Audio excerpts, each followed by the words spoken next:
আসসালামু আলাইকুম। এটা একটা শর্ট ভিডিও। আপনারা যারা পরিচিত আছেন মেজর রেজা, সে হচ্ছে 47 লং কোর্স। সে কিছুক্ষণ আগে মানে ঘন্টাখানেক আগে একটা ভিডিও, সরি অডিও শেয়ার করেছে। যে অডিওটা হচ্ছে একজন আমি ভালোভাবে চিনি, মেজর 26 লং কোর্সের মেজর হাফিজ, লম্বা করে আওয়ামী লীগের, এবং he got a connection with India র। এর আগে আমি তার কিছু ছবি, ওই যে মেহেন্দি সাফাদি যাকে বারবার কুমিরের বাচ্চার মতো নিয়ে আসে, তার সাথে ছবি টবি আমি দেখেছি তার। আহ, আমি যেটা বলতে চাচ্ছি যে এই অডিওটা যেটা করেছেন, আমার কাছে যেটা মনে হচ্ছে এটা জাস্ট একটা সেট আপ।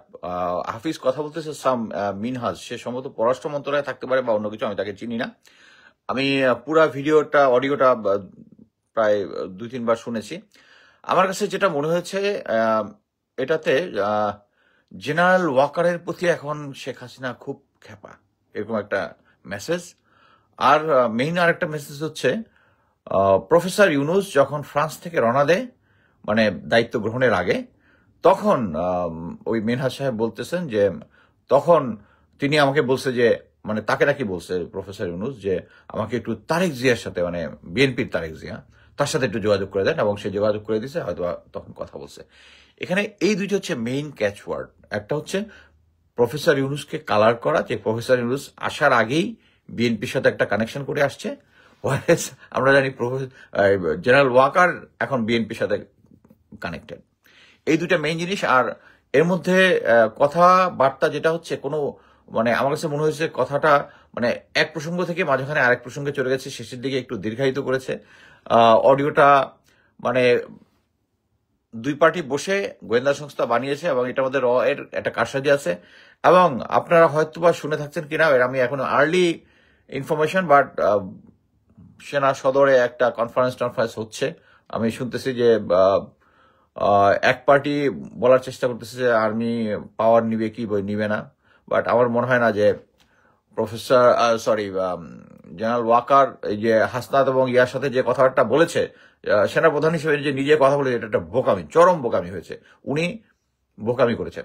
এবং আরেকটা বোকামি এখন আবার মানে আর্মি ক্ষমতা দখল করবে, এবং এটা আমরা ক্লিয়ারলি সবাই জানি যে আর্মি ক্ষমতা দখল করা মানে হচ্ছে ইন্ডিয়া যেটা প্রচার করতেছে এতদিন, আওয়ামী লীগেররা যা প্রচার করতেছে যে মানে ওয়াকার দায়িত্ব নিয়ে নিলেই হচ্ছে তাদের সরকার চলে আসবে।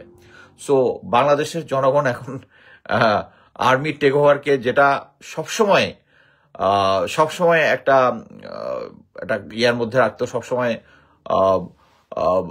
ওয়েলকাম করতো যে আর্মি আসলে সবকিছু সমস্যার সমাধান হয়ে যাবে, কারণ আর্মি সৎ এবং দেশপ্রেমিক, যেটা গত 16 বছরে আর্মি এই ক্রেডিবিলিটিটা সিরিয়াসলি লুজ করেছে। বাট আমার ধারণা এই সমস্ত কেওয়াজ করার মানে একটাই, সেটা হচ্ছে 27 তারিখে আমরা জানি যে চীন সরকার বিমান পাঠাচ্ছে আমাদের প্রধান উপদেষ্টার জন্য। তারা নিজেরা বিমান পাঠিয়ে তাদেরকে নিয়ে যাবে, এবং বর্তমানে এই ভিজিটটা ক্যান্সেল করার জন্য ভারত, আওয়ামী লীগ যারপরনাই চেষ্টা করতেছে। বাট আমার ধারণা, আমার কাছে ভয় একটাই লাগে, সেটা হচ্ছে জেনারেল ওয়াকার, আমরা এখন তো আমি যেটা দেখলাম যে অনেক বুদ্ধিজীবী টিজীবী, আর এই যে হাসনাতের সাথে যে যে কাজটা করেছে উনি, যেটা করেছে, এটা আমি আগের ভিডিওতে বলেছি, উনি এটা এবি পার্টির সাথে করেছে, আইবি পার্টির সাথে করছে, মানে আরো অনেক ইয়ার সাথে করছে। এখানে আমি মনে করি এখানে এক পার্টি আবার ধরতেছে যে হাসনাত কনফিডেন্সিয়ালি রাখবে কি জন্য, ও তো সরকারি কোনো কাজ, সরকারি কাজ করলো আমি যদি দেখি মানে জেনারেল ওয়াকার তার ওভারস্টেপিং করতেছে, সে হচ্ছে সেনাপ্রধান, তার তো উচিত না সে রাজনীতিতে কি হবে না না হবে এটা কাউকে বলা। এবং এইটার মধ্যে আমি ইনিশিয়ালি 5ই আগস্টের পরে কিছু ভিডিও করেছিলাম, ওগুলার আবার এই যে বললাম না, সত্যর সাথে মিথ্যা মিক্স করতেছে। এই যে জেনারেল ওয়াকার যে কি বলে, জেনারেল ওয়াকার যে বলেছিল ইসলামী দলগুলোর সাথে মিটিং, এটা এখানে বলা আছে এই ভিডিওটাতে। এবং তখনকার হচ্ছে ক্লিয়ার, জেনারেল হামিদ এটাকে ইন্টারভিন করে এবং ছাত্রদেরকে বুঝিয়েছে।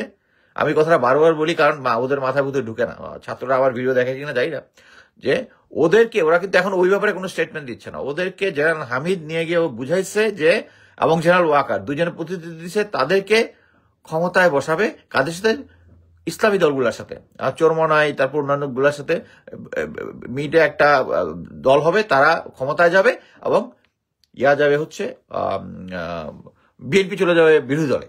আর এখানের মধ্যে বলতেছে যে হাফিজ বলতেছে যে জেনারেল ওয়াকার নাকি বলতেছে যে নির্বাচন হবে, নির্বাচন হইলেই আওয়ামী লীগ পাওয়া যাবে। এটা একটা ফেক স্টোরি, ফেক, এটা আপনি ক্লিয়ারলি বুঝবেন। আবার ওই মিনহাজ বলতেছে যে 5 তারিখে আগেই শেখ হাসিনা নাকি চলে গেছে। মানে এটাও একটা রং স্টোরি যে 5 তারিখে আগে যায় নাই, আমরা সবাই জানি 5 তারিখে উনি গেছে। সো আমাদের জন্য এখন যে জিনিসটা সবচেয়ে ইম্পর্টেন্ট, আমি আবার বলি, যেটাও যদি একটা শর্ট ভিডিও আমি বলেছিলাম, সেটা হচ্ছে আগামী নির্বাচন যদি জেনারেল ওয়াকারের আন্ডারে হয়, it will have a full control of র। তাহলে আমাদের এই, আমরা যেটা চাই, আমি যেটা চাই, আমি একজন সাধারণ নাগরিক হিসেবে যেটা চাই, সেটা হচ্ছে আমাদের ভোটাধিকারটা রিস্টোর করা। এখন জেনারেল ওয়াকার যদি থাকে এবং আড়ালে আবডালে, তখন দেখা যাবে 4 দেয়ালের মধ্যে, কনফারেন্সের মধ্যে কে কয়টা সিট পাবে নির্ধারণ হয়ে যাবে, তারপরে নির্বাচনটা হবে এবং ওইভাবে মেলিব্রেট করবে। এবং সবাইকে একটা ধারণা দিয়ে, বাংলাদেশে এইটাই হয়, বাংলাদেশে এইটাই হতো না এতদিন। আমরা ভোট দিয়ে আমাদের নিজেদের নেতাকে চুজ করব, এবং এটা করতে হইলে জেনারেল ওয়াকারের আন্ডারে নির্বাচনটা করলে হবে না, এটা আগে তাকে চেঞ্জ করতে হবে। এখন যদিও দেখতেছি সমস্ত লোকজন জেনারেল ওয়াকের পক্ষে, একটা ইউটিউবার, একটা গোষ্ঠী, প্লাস হচ্ছে মিডিয়ার লোকজন একদম খুব স্ট্রংলি, এবং একটা খুব স্ট্রং আমাদের মিলিটারির মধ্যে একটা শুরু হয়ে গেছে যে পিনাকিদা, ফুয়াদ, এরা আর্মির বিরুদ্ধে কথা বলতেছে এত। হ্যাঁ, আমি অ্যাকচুয়ালি ব্যারিস্টার ফুয়াদের কথাবার্তা, তার যে টোন এবং ল্যাঙ্গুয়েজ এটা আমি পছন্দ করতেছি না, বাট স্টিল আমি এটা নিয়ে স্ট্রংলি কেন বলতেছি, আমি বলতেছি, আমি সিনিয়র যারা আমাকে ফোন করেছে তাদেরকে বলছি যে স্যার, ফুয়াদ আর্মির বা ইয়ার এগেনস্ট, ওয়াকার এগেনস্টে কথা বলতেছে, it's a damaging, but general Waker ইন্ডিয়ার প্রেসক্রিপশন অনুযায়ী কাজ করছে, this is a more damaging, why you are not talking about it. হ্যাঁ ভাই, তোমার কথা তো আমি বুঝি, বাট কথা হচ্ছে জেনারেল ফুয়াদের, ব্যারিস্টার ফুয়াদেরটা আমি সাপোর্ট করি না, কিন্তু জেনারেল ওয়াকার ভারতের প্রেসক্রিপশনে কাজ করে আরো বেশি ড্যামেজ করতেছে দেশটাকে। সো এইটা হচ্ছে আগে আমাদেরকে সরতে হবে। সে কি করতেছে, 25 থেকে 30 জন জেনারেল যারা গুম খুনের সাথে জড়িত তাদেরকে রেখে দিছে। এইদেরকে যদি অ্যাকশন নিত, তাহলে তো আর আমাদের এত কথা বলতে হইতো না, 9D 46 ব্রিগেড কমান্ডার সবাইকে রেখে দিছে। এখন একটা ঢাকা থেকে রেখে একটা গুজব আসছে যে 9D মুভ করতেছে, 9D অলরেডি গ্রাউন্ডে আছে। আমার মনে হয় না তারা এরকম বোকামি করবে। বাট আমি একটাই বলবো যে হাসনাত যে কাজটা করেছে, ওই জায়গায় আমি হলেও তাই করতাম। কারণ আমি যে জিনিসটা মানি না, যে জিনিসটা আমি সহ্য করবো না, এই জিনিসটা সেনাপ্রধানের মতো একজন লোক বলতেছে, নট অ্যাকসেপ্টেড। আমার অ্যাকচুয়ালি যা ছিল, তো আপনারা সবাই ওই মেজর রেজা যে অডিওটা শেয়ার করেছে, ওটা নিয়ে ধোকা খাবেন না। এটা হতে পারে যদি আসলেই আর্মি যদি প্ল্যান করে যে আর্মি ক্ষমতা নিবে, আমি বলবো যে এটা একটা রং ডিসিশন হবে। বাট এর আগে মানুষকে একটা ধোকা দেওয়ার সুযোগ করতেছে, যে ধোকাটা কি, যে ওয়াকারের প্রতি শেখ হাসিনা খুব খেপা। This is wrong. He is still under his payroll, বলবো না, আন্ডার হিজ কমান্ড।